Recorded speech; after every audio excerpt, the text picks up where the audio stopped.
అందరికి నమస్కారం. ముఖ్యంగా కంచగచ్చిబౌలిలో రాష్ట్ర ప్రభుత్వం అన్ని నియమ నిబంధనలను ఉల్లంఘించి పండగ రోజుల్లో సెలవు దినాల్లో అడవుల విధ్వంసానికి వన్యప్రాణుల విధ్వంసానికి పాల్పడినటువంటి తీరును ఈరోజు ఢిల్లీ నుంచి వచ్చినటువంటి సెంట్రల్ ఎన్విరాన్మెంట్ అడ్వైజరీ కమిటీకి వివరించడం జరిగింది. బీఆర్ఎస్ పార్టీ ఆధ్వర్యంలో మేమందరం కూడా ఒక డెలిగేషన్గా వెళ్ళి ఈ రాష్ట్రంలో ఏ రకంగా అడవుల విధ్వంసం జరుగుతూ ఉంది, వన్యప్రాణుల పట్ల ఎంత దారుణంగా ఈ రాష్ట్ర ప్రభుత్వం వ్యవహరిస్తూ ఉందనేటువంటి విషయాల్ని డీటెయిల్డ్గా కమిటీకి అన్ని డాక్యుమెంట్లతో ఆధారాలతో 11 పేజీల రిప్రజెంటేషన్ ఇవ్వడం జరిగింది. దాదాపు 200 పేజీల డాక్యుమెంట్స్ అన్ని కూడా వారికి సబ్మిట్ చేయడం జరిగింది. కమిటీ కొన్ని క్వశ్చన్స్ కూడా మమ్మల్ని వేశారు. వాటన్నిటికీ కూడా మేము ఆన్సర్స్ ఇచ్చాం. కొన్ని డాక్యుమెంట్స్ కూడా వారికి ఇవ్వడం జరిగింది. ముఖ్యంగా ఈరోజు మనందరం కూడా చూస్తూ ఉంటాం, రాష్ట్రంలో ఒక పేద రైతు తన పొలంలో ఉన్న చింత చెట్టో యాప చెట్టో కొట్టుకుంటే ఎంఆర్ఓ ఎస్ఐ పోయి ఆ ట్రాక్టర్ను సీజ్ చేస్తారు, పోలీస్ స్టేషన్ తీసుకుపోతారు, ఆ రైతు మీద కేసులు పెడుతుంటారు, లక్షల రూపాయల పెనాల్టీ వేస్తుంటారు. మరి ఇక్కడ వేలాది చెట్లు వందలాది ఎకరాల్లో నరుకుతా ఉంటే ఏం చేస్తున్నట్టు, రెవెన్యూ వ్యవస్థ ఏం చేస్తున్నట్టు, ఫారెస్ట్ డిపార్ట్మెంట్ ఏం చేస్తున్నట్టు, ఎందుకు కళ్ళు మూసుకున్నారు? అంటే పేద రైతుకో న్యాయం, రేవంత్ రెడ్డికో న్యాయం ఉంటుందా? న్యాయం అనేటువంటిది, చట్టం అనే దానికి అది ముఖ్యమంత్రి అయినా ఒక రైతు అయినా అందరూ సమానమే. మనందరం కూడా చూస్తాం, మన హైదరాబాద్లో జూబ్లీ హిల్స్లో కావచ్చు, బంజారా హిల్స్లో కావచ్చు, హైదరాబాద్ నగరంలో ఎవరైనా ఇల్లు కట్టాలంటే మన వాల్తా చట్టం ఏం చెప్తుందంటే, వాల్తా చట్టం ప్రకారంగా వాళ్ళు ఆన్లైన్లో డిపార్ట్మెంట్కు గ్రామీణ ప్రాంతాలైతే 50 రూపాయలు, పట్టణ ప్రాంతం అయితే 100 రూపాయల ఛాలెంజ్ కట్టి నేను ఇల్లు కట్టాలనుకుంటున్నా, ఈ చెట్టు కొట్టాల్సిన అవసరం ఉందని దరఖాస్తు చేయాలి. ఆ దరఖాస్తును పరిశీలించిన తర్వాత కమిటీ ఒక్కొక్క చెట్టుకు 450 రూపాయలు డిపాజిట్ చేయమని చెప్తుంది. అదేవిధంగా ఒక చెట్టు కొడితే 2 చెట్లు పెంచాలనే నిబంధన ఉంటుంది. సో దాన్ని ఆ కమిటీ రికమెండ్ చేసిన తర్వాత 450 రూపాయలు ఫారెస్ట్ డిపార్ట్మెంట్ కట్టిన తర్వాత అనుమతి ఇచ్చిన తర్వాత చెట్టు కొట్టాలి. కానీ ఇక్కడ దరఖాస్తే పెట్టలేదు. ఇక్కడ ఎక్కడ కూడా అటవీ శాఖకు అనుమతి కూడా కోసం దరఖాస్తు కూడా పెట్టలేదు. చట్టం ఏం చెప్తుందంటే అటవీ భూముల్లో చెట్టు కొట్టడం కాదు, నీ సొంత పట్టా భూమిలోనైనా నీ హౌస్ సైట్లోనైనా ఎక్కడ చెట్టు కొట్టినా డిపార్ట్మెంట్ యొక్క అనుమతి తీసుకోవాలని చెప్పి మన చట్టం చెప్తుంది. అందుకే మేము చాలా సందర్భాల్లో ఎమ్మెల్యేలుగా మేము కూడా చూస్తుంటాం, మా దగ్గర ఒక రైతు తెలియక, చట్టం మీద అవగాహన లేక ఒక చింత చెట్టో యాప చెట్టో ఆ పంట పండుతలేదు, నీడలో పంట పండలేదని చెట్టు కొడితే ఆ ట్రాక్టర్ సీజ్ చేస్తారు, పనిముట్లు సీజ్ చేస్తారు, రైతు మీద కేసు పెట్టి లక్షల రూపాయల పెనాల్టీలు వేస్తుంటారు. కానీ ఇక్కడ ఏమైంది, కంచే చేను మేసినట్టుగా ఇవాళ మొత్తం రాష్ట్ర ప్రభుత్వమే బుల్డోజ్ చేస్తా ఉంది. రాష్ట్ర ప్రభుత్వమే వేలాది చెట్లను ఈరోజు నరికివేత చేసింది. ఇంకోటి, పోలీస్ స్టేషన్లో వీళ్ళు అప్లై చేసినారు చెట్లు నరకడానికి. పోలీస్ స్టేషన్లో దరఖాస్తు పెట్టింది టీజీఐఐసి. ఏమని? మేము ఈ అడవిని, ఇక్కడ ఉన్నటువంటి చెట్లను నరకదలుచుకున్నాము, మాకు రక్షణ ఇవ్వండి అని పోలీసులకు దరఖాస్తు చేసినారు. మరి పోలీసులు ఎవరైనా దరఖాస్తు పెడితే వాళ్ళు అడుగుతున్నది న్యాయబద్ధమైన పనా, అది చట్టానికి లోబడిన పనా కాదా అనేటువంటిది డ్యూ డిలిజెన్స్ చేసుకోవాల్సిన బాధ్యత పోలీస్ డిపార్ట్మెంట్కి ఉంటుందా ఉండదా? టీజీఐసి పెట్టిన దరఖాస్తే నేరపూరితమైనటువంటిది. పోలీసు ఏం చేయాల్సి ఉండే, మీరు చెట్లు కొడుతున్నారు కదా, దీనికి ఫారెస్ట్ డిపార్ట్మెంట్ అనుమతి ఉందా, ఇది వాల్తా చట్టానికి లోబడి ఉందా, వైల్డ్ లైఫ్ యాక్ట్కు లోబడి ఉందా, అవన్నీ చూసిన తర్వాత పోలీసులు అనుమతి ఇవ్వాల్సినటువంటి బాధ్యత ఉంటుంది. కానీ ఇవాళ ఏది చూడకుండానే పోలీసు రక్షణలో రాత్రింబవళ్ళు 50 బుల్డోజర్లు పెట్టి చెట్లను ఊచకోత కోసినటువంటి పరిస్థితి. ఇవాళ దాదాపు 3 జింకలు చనిపోయినాయి ఇప్పటికే అని చెప్పి స్పష్టంగా ఫోటోస్తో సహా ఎవిడెన్స్తో సహా కుక్కలు కొరికేస్తున్నాయి, జింకలు చనిపోతా ఉన్నాయి, జింకలు పరిసర ప్రాంతాల ప్రజల ఇళ్లలోకి వస్తున్నాయి. అంటే అది ఉన్నటువంటి గూడును చెదరగొట్టినప్పుడు దిక్కులేక అవన్నీ కూడా పరిసర ప్రాంతాల్లోకి పోవడం, కుక్కల దాడిలో చనిపోయేటువంటి పరిస్థితి ఏర్పడ్డది. వెనకట సినిమా యాక్టరు సల్మాన్ ఖాన్ ఒక జింకను చంపితే ఆయన జైల్లో పెట్టిండ్రు. ఒక జింకను చంపితే అతని జైల్లో పెట్టిండ్రు. సంవత్సరాల తరబడి కోర్టుల చుట్టూ పోలీస్ స్టేషన్ల చుట్టూ తిరిగిండు. మరి 3 జింకలు చంపితే ఈ మరణానికి కారణం ఈ ముఖ్యమంత్రి, ఈ ప్రభుత్వం కాదా? దీని మీద న్యాయపరంగా చర్య తీసుకోవాలన్నా వద్దా? సెక్షన్ 29 ప్రకారం, సెక్షన్ 29 వైల్డ్ లైఫ్ యాక్ట్ ప్రకారంగా ఒక జింక గాని ఒక ఎనిమల్, వైల్డ్ లైఫ్ ఎనిమల్ ఏదైనా చనిపోతే 7 సంవత్సరాల శిక్ష వేయాలని చట్టం చెప్తా ఉంది. ఇంత స్పష్టంగా మీరు ఇవాళ ప్రకృతిని విధ్వంసం చేసి, చెట్లను నరికివేసి, ఇవాళ మూగజీవాల విధ్వంసానికి పాల్పడి 3 జింకలు చనిపోవడానికి ఇవాళ బాధ్యత రాష్ట్ర ప్రభుత్వందా కాదా? ఇవాళ అటవీ శాఖను కూడా నేను అడుగుతా ఉన్నా. జనరల్గా గ్రామాల్లో ఎవరైనా ఒక చెట్టు కొడితే అటవీ శాఖ పోయి ఆ బండ్లు సీజ్ చేస్తారు, కేసులు పెడతారు, జైళ్లలో పెడుతుంటారు.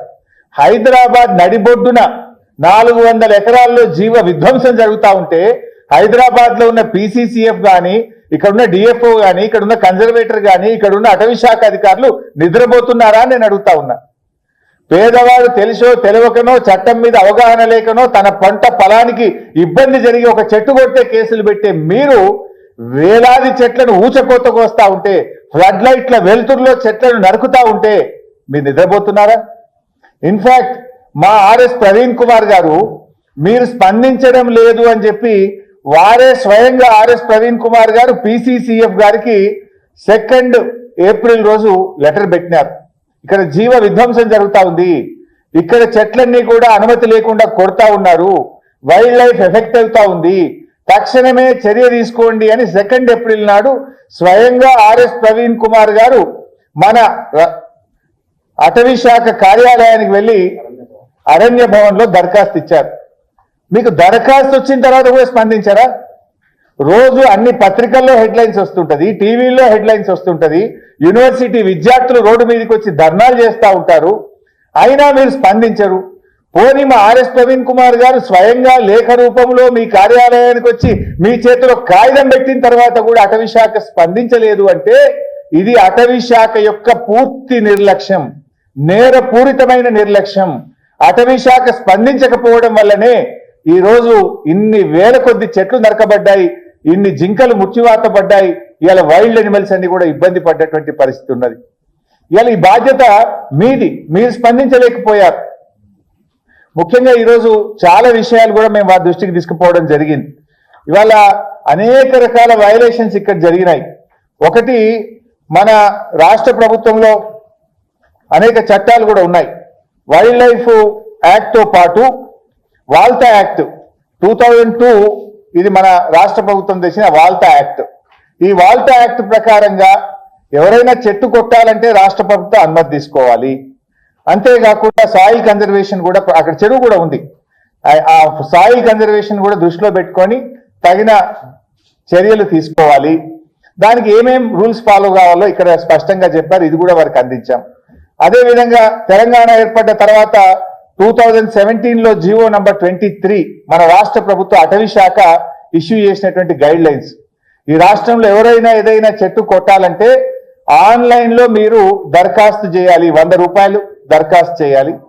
తర్వాత అటవీ శాఖ అధికారులు ఇన్స్పెక్ట్ చేసి పర్మిషన్ ఇచ్చిన తర్వాత ఒక్కొక్క చెట్టుకు 450 రూపాయలు డిపాజిట్ చేసిన తర్వాత అటవీ శాఖ అనుమతి ఇచ్చిన తర్వాత చెట్టు కొట్టాలి.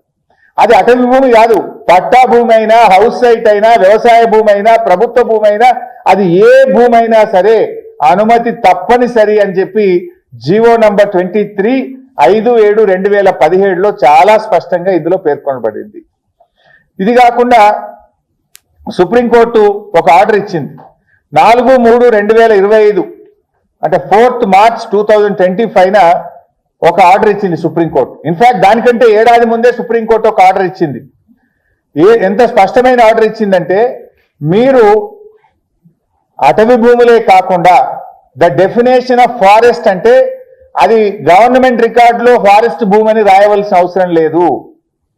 అది ఫారెస్ట్ నేచర్ కలిగి ఉంటే అది అటవీ భూమి. అటువంటి భూములు మీ రాష్ట్రంలో ఎన్ని ఉన్నాయి? అటవీ భూములే కాకుండా అటవీలో ఉండేటువంటి లక్షణాలు కలిగినటువంటి ప్రభుత్వ భూములు, పట్టా భూములు మీ రాష్ట్రాల్లో ఎన్ని ఉన్నాయి, వాటి వివరాలు ఇవ్వండి అని దేశంలోని అన్ని రాష్ట్రాలను కూడా సుప్రీంకోర్టు కోరింది. ఆ సుప్రీంకోర్టు ఉత్తర్వుల మేరకు మన రాష్ట్రంలో కూడా ఒక కమిటీ వేశారు. ఆ కమిటీ ఒకవైపు పనిచేస్తూ ఉంది. ఈ రాష్ట్రంలో అటవీ శాఖ యొక్క లక్షణాలు కలిగినటువంటి అటవేతర భూములను గుర్తించేటువంటి కమిటీ ఈ రాష్ట్ర ప్రభుత్వం వేసింది. ఆ కమిటీని ఎక్స్పర్ట్ కమిటీ పనిచేస్తూ ఉంది. అంటే ఏంటి, ఎక్స్పర్ట్ కమిటీకి ఏం బాధ్యత ఇచ్చింది సుప్రీంకోర్టు, రాష్ట్ర ప్రభుత్వము? అంటే ఎక్కడైనా ప్రభుత్వ భూముల్లో, పట్టా భూముల్లో బాగా చెట్లు పెరిగి ఉంటే, అక్కడ వన్యప్రాణులు ఉంటే అటువంటి భూములను గుర్తించి సుప్రీంకోర్టుకు వివరాలు ఇవ్వండి అని అడిగింది. గుర్తించి ఆ భూములు కాపాడండి, వివరాలు ఇవ్వండి అని సుప్రీంకోర్టు చెప్తే వీళ్ళు ఆ భూములను గుర్తించి తెగ నరికే పనిచేసినారు. మరి ఎక్స్పర్ట్ కమిటీ ఏం చేస్తుంది? ఒకవైపు సుప్రీంకోర్టు స్పష్టంగా చెప్పింది, 4th March 2025 order number 1164 of 2023 Ashok Kumar Sharma versus Indian forest service. ఇలాంటి స్పష్టమైన ఆర్డర్ ఒకవైపు సుప్రీంకోర్టు ఇస్తే, ఈ సుప్రీంకోర్టు ఉత్తర్వులను ఉల్లంఘనకి ఈరోజు రాష్ట్ర ప్రభుత్వం పాల్పడ్డది అని చెప్పి మేము ఆధారాలతో సహా వారికి ఇవ్వడం జరిగింది. రెండవది, మన 1980లో ఒక సుప్రీంకోర్టు ఇంకొక జడ్జిమెంట్ ఇచ్చింది. గోదావర్మన్ వర్సెస్ యూనియన్ ఆఫ్ ఇండియాలో 1980లో సుప్రీంకోర్టు ఇంకొక జడ్జిమెంట్ ఇచ్చింది. డెఫినేషన్ ఆఫ్ ఫారెస్ట్, అంటే ఫారెస్ట్ కు ఒక కొత్త నిర్వచనాన్ని ఇచ్చింది సుప్రీంకోర్టు. ప్రభుత్వ భూమే, అటవీ భూమే కానక్కర్లేదు, అది పట్టా భూమి అయినా, అది ఎలాంటి భూమి అయినా సరే 10 హెక్టార్ల కంటే ఎక్కువగా ఉండి 0.4 డెన్సిటీ ఆఫ్ ఫారెస్ట్ అక్కడ చెట్లు ఉన్నట్టయితే దానిని అటవీ భూమిగానే పరిగణించాలి అని 1980లో Godavarman versus union of India కేసులో సుప్రీంకోర్టు స్పష్టమైన తీర్పిచ్చింది. 0.4 డెన్సిటీ, 0.4 డెన్సిటీ అంటే సూర్యరశ్మి పడ్డప్పుడు భూమి మీద కనీసం 0.4 నీడ ఉండాలి. అంటే మిగతా 0.6 వరకు మొత్తం అసలు నీడ, పూర్తి నీడ ఉంటే 1%. 0.4 అంటే ఆ మిగతా 0.6% సూర్యరశ్మి భూమి మీద పడుతూ 0.4% నీడ ఉన్నట్టయితే దాన్ని అటవీ భూమిగానే గుర్తించాలి అని చెప్పింది. నిన్న వీళ్ళు నరికినటువంటి భూమి ది సుప్రీంకోర్టు గోదావర్మన్ జడ్జిమెంట్ ను కూడా ఉల్లంఘించింది. అక్కడ 10 హెక్టార్ల కంటే ఎక్కువ అన్నారు. అక్కడ ఉన్నది 400 ఎకరాల భూమి. అక్కడ అడవి చాలా దట్టంగా చెట్లు ఉన్నాయి. ఎందుకంటే ఇక్కడ ఇంకో విషయం కూడా తెలవాలి మీకు. 2011వ సంవత్సరంలో 1,00,000 మొక్కలు ఈ భూమిలో జిహెచ్ఎంసి హెచ్ఎండి ఆధ్వర్యంలో, షేర్లింగంపల్లి మున్సిపాలిటీ ఆధ్వర్యంలో ఇక్కడ 1,00,000 మొక్కలు పెట్టారు. అప్పుడున్న ప్రధానమంత్రి మన్మోహన్ సింగ్ గారు టాటా ఇన్స్టిట్యూట్ కు ఫౌండేషన్ వేయడానికి వచ్చినప్పుడు మన్మోహన్ సింగ్ గారు కూడా ఈ 400 ఎకరాల్లో చెట్టు పెట్టిండు. 1,00,000 మొక్కలు పెట్టారు 2011వ సంవత్సరంలో. అంటే 14 ఏళ్ల 15 ఏళ్ల వయసున్న చెట్లు అక్కడ ఉన్నాయి. అంత స్పష్టంగా ఈ రెండవ supreme court judgment Godavarman versus union of India 1980 judgment ను కూడా రాష్ట్ర ప్రభుత్వం ఉల్లంఘనకు పాల్పడ్డది. మూడవది, తెలంగాణ ఫారెస్ట్ యాక్ట్ 1967. మన రాష్ట్ర ప్రభుత్వ ఫారెస్ట్ యాక్ట్ 1967 ను మరి అందులో చాలా స్పష్టంగా చెట్లు కొట్టాలంటే ఏ నియమ నిబంధనలు పాటించాలని మన 1967 తెలంగాణ ఫారెస్ట్ యాక్ట్ చెప్తుంది. దాని నియమ నిబంధనలు కూడా ఉల్లంఘించారు. నాలుగోది, వైల్డ్ లైఫ్ యాక్ట్ 1972. దాన్ని కూడా ఈ రాష్ట్ర ప్రభుత్వం ఉల్లంఘించింది. వైల్డ్ లైఫ్ యాక్ట్ ప్రకారంగా ఇక్కడ అనేకమైనటువంటి జీవరాశులు ఉన్నాయి. అడవి పందులు కానీ, స్పాటెడ్ డేర్స్ కానీ, స్నేక్స్ కానీ, అదేవిధంగా పీకాక్స్ కానీ, మరియు తాబేళ్లు, ఇలా రకరకాల అనేకమైనటువంటి రేర్ ఎనిమల్స్, రేర్ బర్డ్స్ ఇక్కడ ఉన్నాయి. వాటిని రక్షించాల్సిన ప్రభుత్వం ఇవాళ భక్షించే ప్రయత్నం చేసింది అనే విషయాన్ని కూడా కమిటీ దృష్టికి తీసుకుపోయాం. అదేవిధంగా వాల్తా యాక్ట్ పోయింది. అదేవిధంగా కాన్స్టిట్యూషనల్ ఆర్టికల్ 48A కూడా ఇక్కడ ఉల్లంఘించడం జరిగింది. లాస్ట్ లో మన హైకోర్టు కూడా చెప్పింది, హైడ్రా విషయంలో శనివారం ఆదివారాల రోజులు మీరు కూల్చే ప్రయత్నం చేయొద్దు. శనివారం ఆదివారం చూసి మీరు డిస్ట్రక్షన్ చేయొద్దు అని మన రాష్ట్ర హైకోర్టు కూడా స్పష్టమైన తీర్పు హైడ్రా విషయంలో అన్ని విషయాల్లో ప్రభుత్వానికి చెప్పింది. దాన్ని కూడా ఈరోజు ఉల్లంఘించారు హైడ్రా విషయంలో. ఎట్లా మీరు చూస్తే 31 నాడు ఉగాది, రంజాన్, ఉగాది రంజాన్కు 2 రోజులు సెలవు, ఉగాదికి 1 రోజు సెలవు, ఆదివారం, ఇవన్నీ చూసుకొని ముందే 50 జేసీబీలు తెప్పించి ఆడ పెట్టుకొని కరెక్ట్ గా ఆదివారము, ఉగాది, రంజాన్ సెలవు దినాలు చూసుకొని ఈ చెట్లు నరికే కార్యక్రమం చేసిండ్రు. అంటే రాష్ట్ర హైకోర్టు ఉత్తర్వులను కూడా ఉల్లంఘించిండ్రు, సుప్రీంకోర్టు ఉత్తర్వులు ఉల్లంఘించిండ్రు, హైకోర్టు ఉత్తర్వులను ఉల్లంఘించిండ్రు, మీరు వైల్డ్ లైఫ్ యాక్ట్ ను ఉల్లంఘించిండ్రు, తెలంగాణ ఫారెస్ట్ యాక్ట్ 1967 ఉల్లంఘించిండ్రు, వాల్టా యాక్ట్ ను ఉల్లంఘించిండ్రు. ఇన్ని ఉల్లంఘనలు ఈ రోజు ఇక్కడ జరిగినాయి. వీటన్నిటిని కూడా ఆధారాలతో సహా ఈ రోజు మేము కమిటీకి పూర్తి వివరాలు, ఆ సుప్రీంకోర్టు జడ్జిమెంట్స్, పాయింట్స్ అన్ని కూడా వారి దృష్టికి మేము ఇవ్వడం జరిగింది. అదేవిధంగా ఈ భూమి ఇది హెచ్యుకు సంబంధించిన భూమి. ఈ లెటర్ కూడా మీ అందరికి కూడా మీడియాకు కూడా పంపిస్తాం. ఇందులో చాలా స్పష్టంగా ఈ భూమి హెచ్యుదని చెప్పి చెప్పిన వివరాలు కూడా ఉన్నాయి. 20 నవంబర్ 2012 ఇది 20 నవంబర్ 2012 రోజు అప్పటి జిల్లా కలెక్టర్ గారు CCLAకు రాసిన ఉత్తరం ఇది, ఈ కాపీ. ఇందులో చాలా స్పష్టంగా ఏం రాస్తారంటే, the RDO Chevalla has inspected the proposed land and recommended alienation of land for University of Hyderabad since lands has already been handed over to university in the year 1975.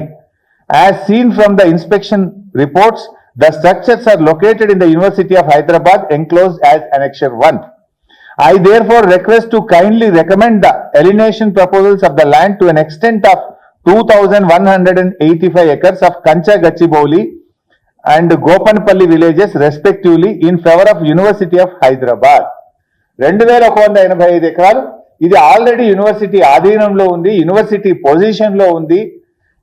1975 నుంచి యూనివర్సిటీ పొజిషన్ లో ఉంది. Revenue records ప్రకారంగా చూసినా, పంచనామా ప్రకారంగా చూసినా, నేను physical గా inspection చేసినప్పుడు కూడా వాళ్ళ ఆధీనంలో ఉంది అని అప్పటి RDO గారు, అప్పటి కలెక్టర్ గారు ఈ భూమిని వాళ్ళకి ఇవ్వాలని చెప్పి రాసినటువంటి ఉత్తరం. దాని వివరాలు కూడా ఇందులో ఉన్నాయి. ఈ అనెక్సెస్ ఇవన్నీ కూడా మీకు పంపిస్తాం. అంటే స్పష్టంగా ఈ భూమి ఇది HCU భూమి అని ఆ కలెక్టర్ గారు అప్పుడు రాసిన లేఖలో ఉంది. HCU ఆధీనంలో ఉంది అని కూడా ఇందులో స్పష్టంగా అప్పుడు ఇన్స్పెక్షన్ చేసిన ఇన్స్పెక్షన్ రిపోర్ట్ లో RDO గారు రాసినటువంటి మాటలు మీకు చదివి వినిపించాం. అంటే ఇవాళ దీన్ని పట్టా భూమి అని, TGIC భూమి అని, ఇది గవర్నమెంట్ భూమి అని దీన్ని యాక్షన్ చేస్తామని చెప్తున్నారు. మేము ఇంకో విషయం అడుగుతా ఉన్నాం. డెవలప్మెంట్ విషయంలో మీరు చేయొద్దని మేము అంటలేం. అక్కడ 14,000 ఎకరాలు ఫార్మాసిటీ కోసం సేకరించిన భూమి ఉన్నది కదా. నువ్వు డెవలప్మెంటే చేయాలనుకుంటే, ఇండస్ట్రీస్ పెట్టాలంటే ఏ చెట్లు లేకుండా, ఏ పర్యావరణం దెబ్బతినకుండా 14,000 ఎకరాల ఖాళీ భూమి అక్కడ ఉంది కదా. ఇక్కడ 400 ఎకరాల్లో దట్టమైనటువంటి చెట్లున్నాయి, వన్యప్రాణులు ఉన్నాయి. ఈ భూమినే ఎందుకు కూల్చే ప్రయత్నం చేస్తున్నారని చెప్పి మేము అడుగుతా ఉన్నాం. ఇవాళ ఈ భూమిని కుదబెట్టి రేవంత్ రెడ్డి ఏం చేసిండంటే ఆల్రెడీ 10,000 కోట్ల రూపాయలు అప్పు తెచ్చిండు. ఈ భూమిని కుదబెట్టి 10,000 కోట్ల అప్పు తెచ్చి రేవంత్ రెడ్డి గారు ఇవాళ ఈ భూమి మీద అప్పు తేవడమే కాదు, మొత్తం మార్టిగేజ్ చేసిండ్రు. ఈ మార్టిగేజ్ డాక్యుమెంట్, ఈ భూమిని మార్టిగేజ్ చేసినటువంటి డాక్యుమెంట్ ఇది. 10,000 కోట్ల రూపాయలు అప్పు తేవడానికి ఈ భూమిని ఒక ఇదే చూడ కళ్ళు కొంచెం వస్తుంది సైడ్ చిన్నగా ఉన్నది. ఒక లెటర్ ఉంది కదా, అసెంబ్లీ లెటర్ ఉంది కదా. ఈ భూమిని డేట్ కూడా ఇస్తాను. రిజిస్ట్రేషన్ ఆఫీస్ లో మార్టిగేజ్ చేసినారు. డేట్ ఉంటుంది 2024 నవంబర్ 13, నవంబర్ 22 నవంబర్ 2024, 22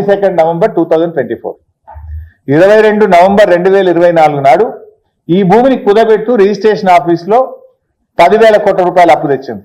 ఇందులో ఇంకా దుర్మార్గం ఏంటంటే ఈ అప్పు ఇప్పియడానికి ఒక మధ్యలో బ్రోకర్ ఉంటాడు కదా. ఈ అప్పు ఇప్పియడానికి మధ్యలో బ్రోకర్ గా వ్యవహరించినటువంటి వ్యక్తికి 169,83,00,000 లంచం ఇచ్చారు. లంచం అంటే బ్రోకర్ ఫీజు ఇచ్చారు. అప్పు ఇప్పించిన బ్రోకర్ కు 169,83,00,000 బ్రోకర్ ఫీజు కట్టింది ఈ ప్రభుత్వం అప్పు ఇప్పించినందుకు. ఇది నేను ఉత్తరం చెప్తాను. ఇది అసెంబ్లీలో నేను వేసిన క్వశ్చన్ కు రాతపూర్వక సమాధానం రాష్ట్ర ప్రభుత్వం ఇచ్చిన డాక్యుమెంట్, ఇది నా సొంత కవిత్వం కాదు. నేను స్పష్టంగా ఇందులో ఏమడిగినా అంటే,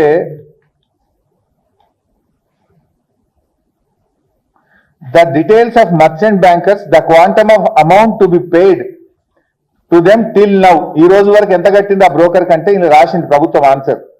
merchant banker name trust investment advisers private limited, an amount of 169 crores 83 lakhs 97,978 rupees has been paid.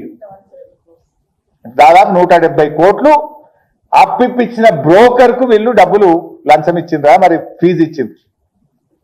ఇది రేవంత్ రెడ్డి ఘనకార్యం ఏంటంటే అప్పు తేవడానికి కూడా బ్రోకర్లను పెట్టుకొని ఆ బ్రోకర్లకు 170 కోట్లు ఇచ్చిండు. ఇది రేవంత్ రెడ్డి నిర్వాకం.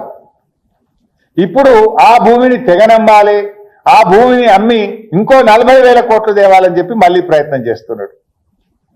అంటే ఈ రకంగా రాష్ట్ర ప్రభుత్వం పూర్తిగా ఇవాళ బుల్డోజ్ చేస్తూ నియమ నిబంధనల్ని ఉల్లంఘించేటువంటి ప్రయత్నం ఇవాళ రాష్ట్ర ప్రభుత్వం చేస్తూ ఉంది. ఇవాళ సుప్రీంకోర్టు స్పష్టమైన ఆర్డర్ ఇచ్చింది. అక్కడ ఎలాంటి చర్యలు, ఎలాంటి యాక్టివిటీ చేయొద్దు, యాజ్ ఇట్ ఈజ్ నిలిపివేయండి అని చెప్పి సుప్రీంకోర్టు చెప్పింది. సుప్రీంకోర్టు చెప్పిన తర్వాత కూడా ఇవాళ ఢిల్లీ నుంచి కమిటీ వస్తుందని తెలిసి నిన్న రాత్రి పోయి పోలీసుల పహారాలో టీజీఐసి భూమి అని చెప్పి పెద్ద పెద్ద బోర్డులు పెట్టారు నిన్న. ఇది కూడా సుప్రీంకోర్టు ఉల్లంఘన కిందకే వస్తుంది. సుప్రీంకోర్టును ఖతారు చేయకుండా, సుప్రీంకోర్టు యొక్క డైరెక్షన్ ను లెక్క చేయకుండా నిన్న పోయి ఈ భూములు టీజీఐసికి సంబంధించినవనే బోర్డులు నిన్న బిగించారు. ఈ విషయం కూడా కమిటీ దృష్టికి తీసుకుపోయినాం. ఇది సుప్రీంకోర్టు యొక్క ఉత్తర్వుల ఉల్లంఘన జరుగుతూ ఉంది. సర్వోన్నత న్యాయస్థానం అంటే లెక్క లేకుండా ఈ ముఖ్యమంత్రి రాష్ట్ర ప్రభుత్వం వ్యవహరిస్తుందని చెప్పి ఈ బోర్డులను కూడా మేము కమిటీ దృష్టికి తీసుకుపోయాం. నిన్న రాత్రి పెట్టారు, నిన్నంత సాయంత్రం ఈ బోర్డులు this land belongs to TGIC అని బోర్డులు పెట్టినారు.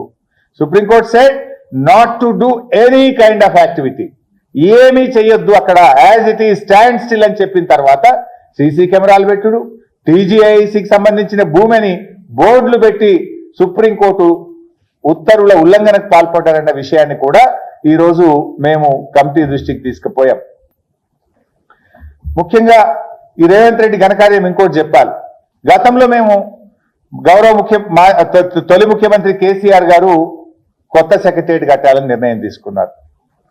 మన రాష్ట్ర సచివాలయం బాగా నిర్మించుకుందామని చెప్పి వారు నిర్ణయం తీసుకొని ఆ పాత సచివాలయం, నిజాం కాలంలో నిర్మించిన సచివాలయాన్ని కూల్చివేసి కొత్త సెక్రటేరియట్ పరిపాలనా సౌలభ్యం కోసం, ప్రజలకు మెరుగైన పాలన అందించడం కోసం కొత్త సెక్రటేరియట్ కట్టాలని ముఖ్యమంత్రి గారు అప్పుడు నిర్ణయం తీసుకున్నారు.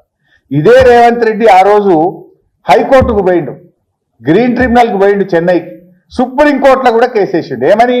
అరే వీళ్ళు చెట్లు కొడుతురు, చెట్లు అప్పుడు ఉన్నాయో 10-20 చెట్లు కంటే, సెక్రటేరియట్ కట్టడానికి 10-20 చెట్లు, అది కూడా కొట్టలే అప్పుడు ప్రభుత్వం. ఆపండి సెక్రటేరియట్ పనులు ఆపండి అని గ్రీన్ ట్రిబ్యునల్ స్టే ఇవ్వమని అడిగిండు. హైకోర్టుకు పోయి స్టే ఇవ్వండి అని అడిగిండు.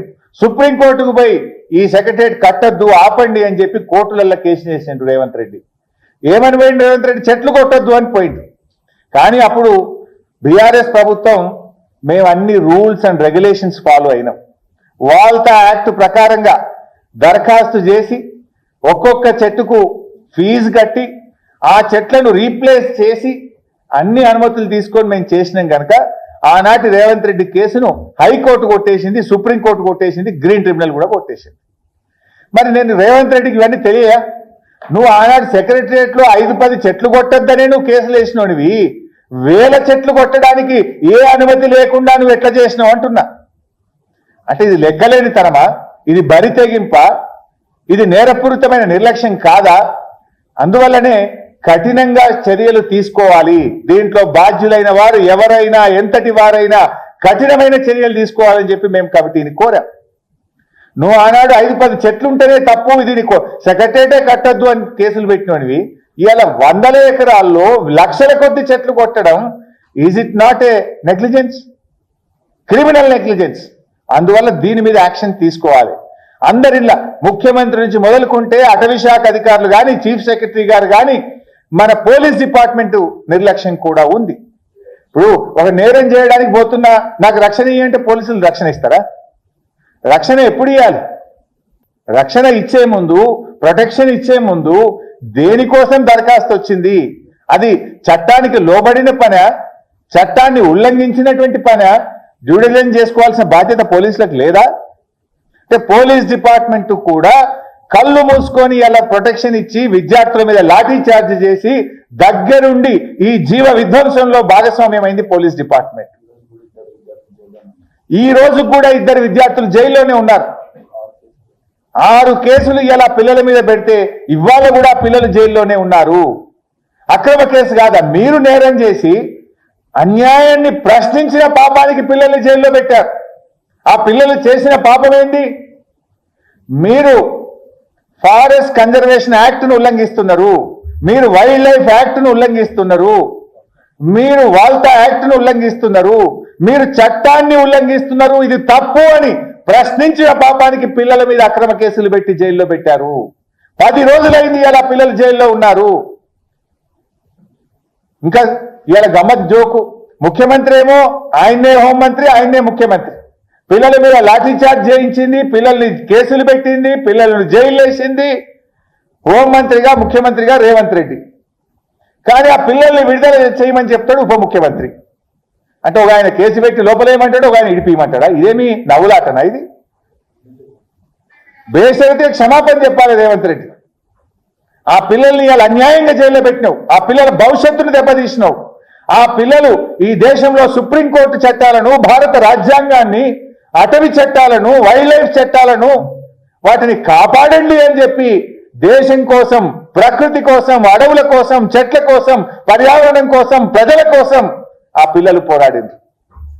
ఆ పిల్లలకు అండగా ఉండాల్సింది పోయి రక్షించాల్సిన వాడే భక్షించే విధంగా ఈ ప్రభుత్వం ప్రయత్నం చేసింది.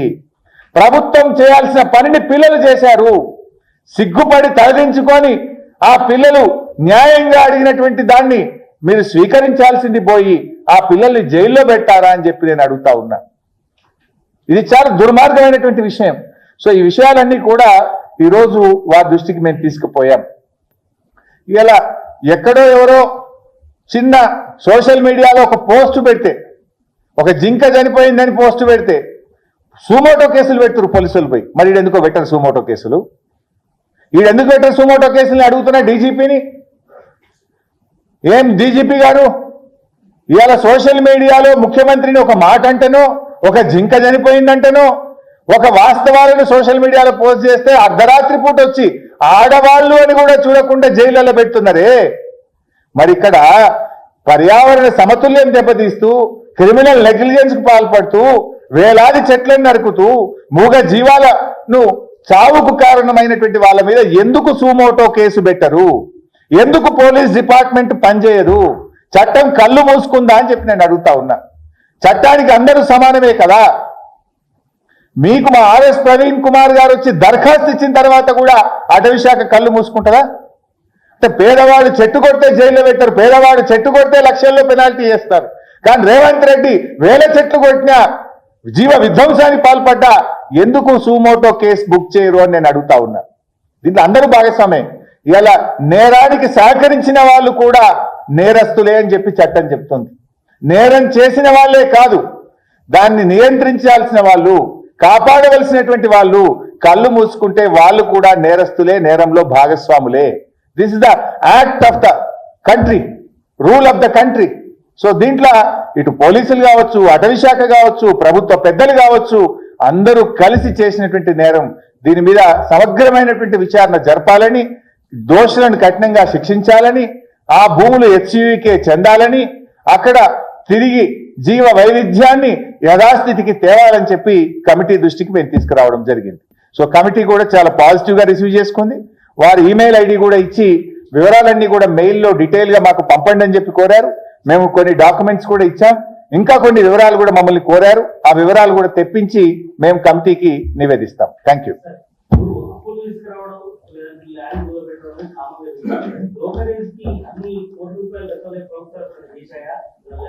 బ్రోకరేజ్ ఫీజు ఇచ్చిన ఘనత రేవంత్ రెడ్డికే దక్కుతుంది. ఈ రాష్ట్ర చరిత్రలో ఇట్లా 169 కోట్లు బ్రోకరేజ్ ఫీజు ఇచ్చి, అప్పుకు బ్రోకరేజ్ ఫీ మా మీదనేమో బురద చల్లిండ్రు, వీళ్ళు ఎక్కువ మిత్తికి అప్పు తెచ్చిండ్రు అని. మేము తెచ్చిందేం ప్రైవేట్ బ్యాంకులలో తేలే, కేంద్ర ప్రభుత్వ సంస్థ పిఎఫ్సి ఆర్ఈసి దగ్గర మేము ఆ రోజుల్లో రుణం తెచ్చాం.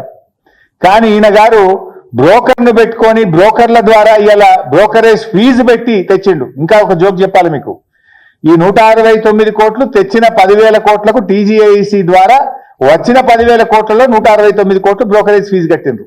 ఇప్పుడు ఇదే బ్రోకర్కు ఇంకో 20,000 కోట్ల అప్పు తెమ్మని హెచ్ఎండిఏ ద్వారా వీళ్ళకి బాధ్యత అప్పచెప్పింది ఆల్రెడీ. ఇప్పుడు దానికి ఎంత ఫీజు కట్టారో ఇంకా రావాలి. మొన్న ఒక క్వశ్చన్ వేసిన అసెంబ్లీలో, వేస్తే ఆన్సర్ ఇచ్చిండ్రు, ఇదే బ్రోకర్ని పెట్టుకున్నాం, 20,000 కోట్లు హెచ్ఎండిఏ భూములు కుదబెట్టి హెచ్ఎండిఏ ఆస్తులు కుదబెట్టి ఇంకో 20,000 కోట్లు అప్పు తెమ్మన్నాం, దానికి కూడా ఇదే బ్రోకర్ను ఫైనల్ చేసినాం అని ఆన్సర్ ఇచ్చింది. నేను అడిగే ఏం భూములు కుదబెడతారు అని అడిగితే ఆన్సర్ ఏంటంటే ఇంకా ఏ భూములు కుదబెట్టాలని బ్రోకరును హెచ్ఎండిఏ మాట్లాడుకుంటున్నారు.